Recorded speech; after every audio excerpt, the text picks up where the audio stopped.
Alright, good day po sa inyo lahat mga kababayan. Muli po tayong pumapailan lang. Itong inyong abang lingkod, Dindo Barcelona Lacostales. At nandito po tayo sa Kusog Kanbisakol TV sa ating programang Talakayan na sumasalamin sa buong kapaligiran ng ating bansa. Mag-ulat ng kaganapan sa iba't ibang panig ng ating kapuluan. At bago po tayo magpatuloy, magandang araw po sa buong kapuluan ng Pilipinas, Luzon, Visayas, Mindanao. Magandang araw po sa inyo at sa Kabikulan, Diyos marhay na aga sa Indogabos, mga tugang, maraynal daw sa inyong amin. At sa pagpapatuloy po natin, ay ako po ay nagbibigay galang din sa pamunuan ng UIG na pinangangasiwaan ng ilang tapras, retired PNP Domingo Aldabi, retired PNP Rinaldo Biheno, at sa spiritual director naman, advisors, Police General Romeo Ngoho, retired PNP General. At sa pamunuan naman ng UKIP Ako o United Kabayan International Friendship Anti-Crime Organization, na ito ay pinamumunuan naman ng Governing Board sa panguna ng National President and Governing Board Chairman, retired PNP General Rolando Sigaya, Colonel Ronnie Stanislao, Vice President Luciano Sarmiento, at sa pamunuan naman ng Rizal Province, Director Alan Bernaula. Sa inyo po lahat ay magandang araw po muli sa inyo. At sa pagpapatuloy po natin ay nais ko po munang magbigay ng komento sa nangyayaring kaganapan sa iba't ibang panig ng ating bansa, mga kababayan, partikular sa ibayong dagat, na kung inyo pong pagmamasdan o mag-obserba ay nangyayari na ang ating ikinakabahala. Sabi ko nga, kung ang isang tao na tinadyakan mo sa gilid ay wala siyang kakayahan tumayo, ang gagawin ng tao ay umiyak na lamang. Pero kung ang nananahimik na tao ay tatadyakan mo at alam mo naman na may kakayahan ito, ano sa palagay natin ang mangyayari? Hindi kaya ito ay magbadya ng kaguluhan? At tulad ng ating inaasahan, mga kababayan, nagkakaroon ng mga pag-aalsa sa iba't ibang panig ng ating bansa, partikular sa ibayong dagat. Atisting pa lang yan. Dahil sa nangyaring pagtatangka ng ilan sa ating mga namumuno sa ating pamahalaan. Okay lang sana kung ang mga nangunguna sa hakbang na ito ay mga walang bahid dungis, mga kababayan. Sipin mo, tumakbo pa sa pinakamataas na posisyon. At nang sabihin siya ay convicted, sasabihin ay gawa-gawa lamang ang mga bagay. Ibig sabihin, kini-question ang hatol ng hukuman. Yung isa naman, tumakbo din dahil wala raw siyang tiwala sa ating hudikatura ng ating bansa. Isipin mo, tumatakbong senador pero gustong pakialam ang hudikatura ng ating bansa. Hindi dapat nag-abogado ang taong ito. Hindi tayo pwedeng magtaguri na mga makabayan ang taong ito. Dahil kung ikaw ay makabayan, mahal mo ang bayan at ang mamamayan dito. Tapos yung hudikatura, hindi mo maigalang. Tatakbo ka sa isang mataas na posisyon. Yun ba ang dapat tingnan ng tao sa iyo? Sa isang tumatakbo sa pinakamataas na tungkulin sa gobyerno. At isa pa, hinuyurakan yung kanan, yuyurakan yung kaliwa. Ang tanong nito, kaya sila'y nagsalita ng anumang mga samot-sari para kung sakaling nayurakan na niya yung kaliwa, yung kanan, lahat ng mga nasa kanan ay papanig sa kanya. Pero pag nakita yung sarili na may bahidungis pala, sa tingin kaya natin, ay matutupad nila ang kanilang mga hangarin, mga kababayan? Wala ako pong tinutukoy sa anumang mga hakbangin ng legal na pamamaraan.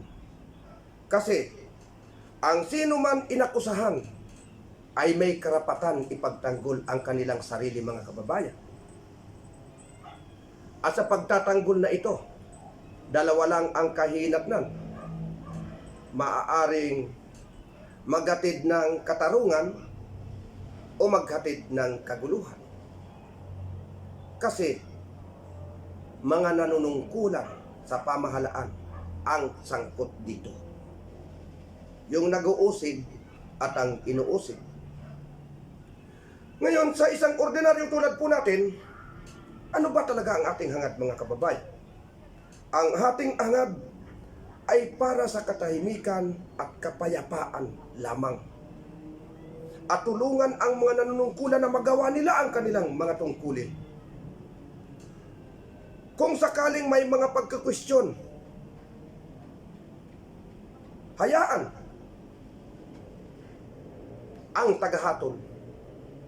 Pero kung kini-question mo nga, matapos mong magawa ang iyong minimiti, kakantsawan mo pa, hindi pa nga tapos yung problema, yung iyong hinangad, kinakantsawan mo na.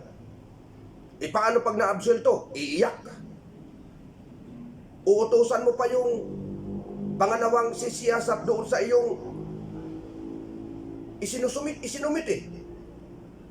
Oh, samantalang nung ikaw gumagawa ng problema, hindi ka naman pinakaalaman. Ngayon matapos mong ibigay kay Pedro yung ginawa mo, obligahin mo si Pedro, didiktahan mo pa. At magkakaroon pa ng pagsisiyasat. At malalaman mo kung talagang magkakaroon ng katuparan yung hinahangad po natin. Ngayon, tumatakbo tayo sa pinakamataas na manunungkulan. At akala mo ay walang mga bahidungis. Ang lilinis kung magsalita. Sasabihin pa, nagawa-gawa lamang ang mga bintang. Alam po niyo, yung mga nakukulong, ordinaryo, may kasalanan o wala, di natin kini-question yun. Pero, madali po sila na umayon sa mga hatol ng hukuman. Pero ang mga namumuno na ito, nahanatulan na, abay kini-question pa. Nagawa-gawa, pati ba naman yung desisyon ng hukuman ay gawa-gawa din. Kaya, ang mga taong ito, lalo na yung mga sektor na kung saan humuhugot sila para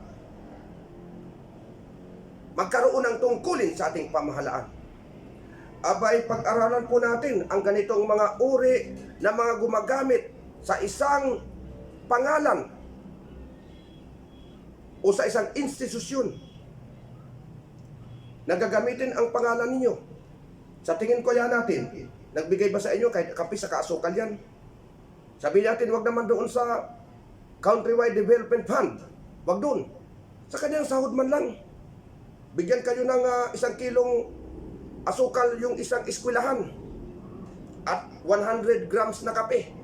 Lalo na yung mga guro na natutulog sa mga eskwelahan dahil sa layo ng kanilang pinanggalingan bayan ay kawawa. At kung sasabihin naman dahil sa kanila kaya nagkaroon ng ganun mga pribileyo ang guro, hindi totoo yan. Dahil galing din sa gobyerno yan eh. Ang gobyerno ay hindi nagpapabaya para bigyan ng kaginhawaan ang ating mga kaguruan. Hindi yung gagamitin ang kanilang sektor as kanilang pangalan as a sektor At mayroon isang tao na gagamit nito para lang magkaroon sila ng posisyon sa gobyerno, alang-alang sa sektor na ito na matulungan yung mga kaguruan sa ating bansa. A year, meron pong 70 plus million. Tingnan ninyo kung nanggaling ba sa kanila ang mga proyekto o galing lamang mismo sa sangay ng ating pamahalaan. Mga kababayan, yung isa naman, hindi ko alam ano kaya ang ibig sabihin ng makabayan. Dahil kapag narinig ko yun, naaasiwa ako. Dahil isang word na makabayan ay dapat mahal mo ang bayan. Mahal mo ang mga mamamayan na nasa isang bayan. Pero kung maghahatid ka naman ng kaguluhan at kini-question mo pa yung mga hudikatura na kaya ka tumakbo sa pinakamatas na tungkulin ng pamahalaan, ay dahil wala kang tiwala sa mga hudikaturang pinapairal sa ating bayan. Kung ganyan po ang pananaw ng isang tumatakbo sa pinakamatas, ay wag niyong ibubuto yan. Mamamatay tayo sa konsumisyon pag ganyan, mga kababayan. At yung nanguna pa sa isang hangarin na maalis ang isang nanunungkulan, nagawa nila yung trabaho nila tapos nangangantsaw pa parang bata, hindi na nahiya. Kapag ganyan, sana kung professional ang isang nailuklok sa pamahalaan, abay matapos mo yung trabaho mo, hayaan mo yung iba.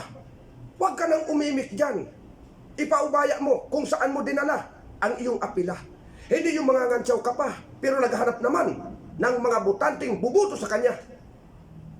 Ay kaya alam nyo, mas sinahangaan ko ang mga congressman sa mga distrito.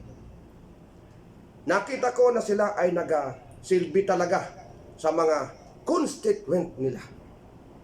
Nakita ko yan.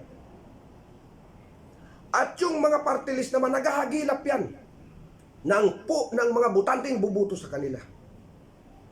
Pero may ilang party list akong nakita na walang sawang tumutulong sa kanilang mga mamamayan, sa ating mga mamamayan. Ngayon, kung mayroon kayong makita na mga constituent o kayo mismo, nakita ninyo na isang party list ay nagsilbi na sa inyo nung mga nakalipas na 3 taon, tingkad. Abay, wag nyo naman kalimutan, hindi sila ihalal muli. Pero kung nakita nyo na instead na sila ay tutulong sa inyo, ay magiging pa silang popular sa isang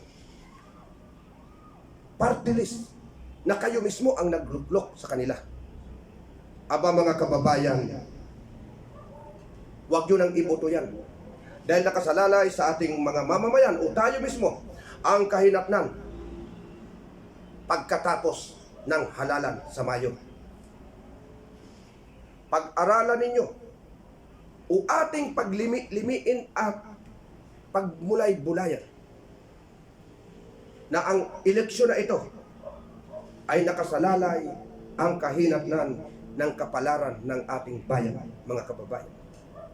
At para di tayo magsisi, pera? Walang problema yan. Kunin ninyo yan. Bakit kamo? Galing po sa kabayan ng bayan at tayo ang naglalagay ng halaga sa kaban ng bayan ng ating bansa. Bakit? Kumain ka lang sa isang kainan na nagbabayad ng buwis sa pamahalaan. May ambag na po tayo doon. Bumili ka ng anumang uri ng gamot sa mga butika, may ambag tayo sa kaban ng bayan. Kaya nga, ang lahat ng mamamayan na may edad 18 years old pataas ay ating pong iniingganyo na kayo po ay kumuha ng sidula bilang isa rin ambag natin taon-taon sa kabanang bayan, mga kababayan. Ngayon, tulad ng isang ibon, mga kababayan, may isang mama. Yung isang lalaki, hawak niya sa likod yung ibon. Sabi nung lalaki sa kanyang kaharap, ano ba itong ibon na ito? Buhay o patay? hindi makaimik ang tao sa harapan. Bakit? Pag sinabi ng tao na buhay, pipilipitin niya yung liig. Pag sinabi naman patay, bubuhayin niya yung ibon at hindi niya pipilipitin yung liig. Kaya, nasa ating mga kamay ang kahinatnan. Nasa ating desisyon kung ano ang magiging kapalaran. Huwag tayong gumaya sa mga tumatakbo ngayon. Kung titingnan mo, ano bang hangad? Papaling sila sa gitna, papaling doon sa gilid, sa kanan, papaling sa kaliwa. Parang lalaki. Sabi nung babae na liniligawan ng lalaki. Sabi nung babae, huwag ka nang umasa. Ibaling mo na lang sa iba ang iyong pagtingin sa akin. Pag-alis nung babae, sabi nung lalaki, ano ba naman buhay ito? Kahapon, ibaling ko sa iba. Ngayon naman, ibaling ko na naman sa iba. Nako, pabaling-baling na ito. Ayan, nakikita nyo sa bawat mga pagtitipon, may nakita kong pagtitipon. Yung ini-impeach ang ating mahal na Pangulong Sara Duterte. Pagkatapos ng tanghali, tinutugligsa naman ang administrasyon at ang ating mahal na Pangulong Marcos. Ano ba talaga ang kanilang hangarin? Di mo maintindihan. Pabaling-baling na. Kaya, sa laban po natin sa darating na halalan, muli, nakasalalay po sa ating mga kamay ang kahinatnan ng ating bayan sa pagluklok po natin ng tamang manunungkulan sa susunod na henerasyon o sa susunod na pag-upo pagkatapos ng Mayo. Upang hindi po tayo magsisi, mga kababayan, pag-aralan po ninyo bago magpasya.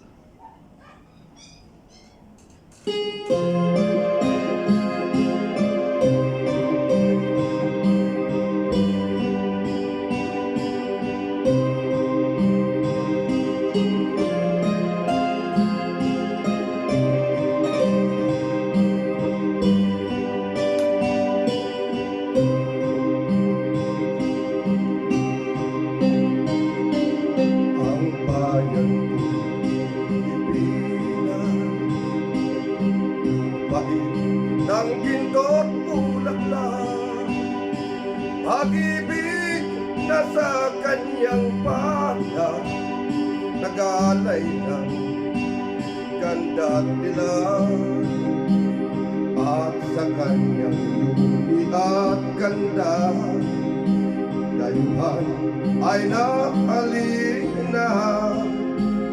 Bayan ko pinihagkan, nasanlak sa dusa.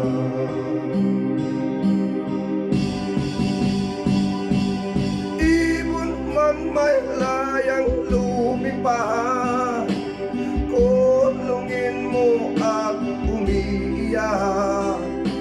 Bayan pa kayang sakdang dilag, ang limag na sang makaalpahag.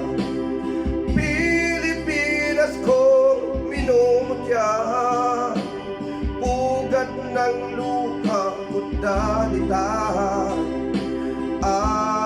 aking at ika, makita kang sakdal laya.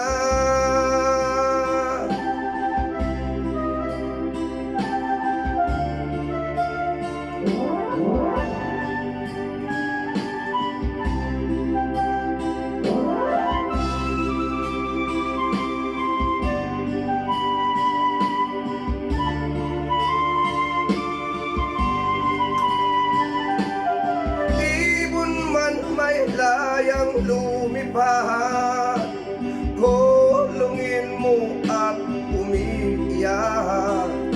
Bayan pa kayang sakdang dilag, ang limag na sang makaalpahan. Pilipinas kong inumutya, ugat ng luha at dalita, aking adhika, makita kang sakdalayan.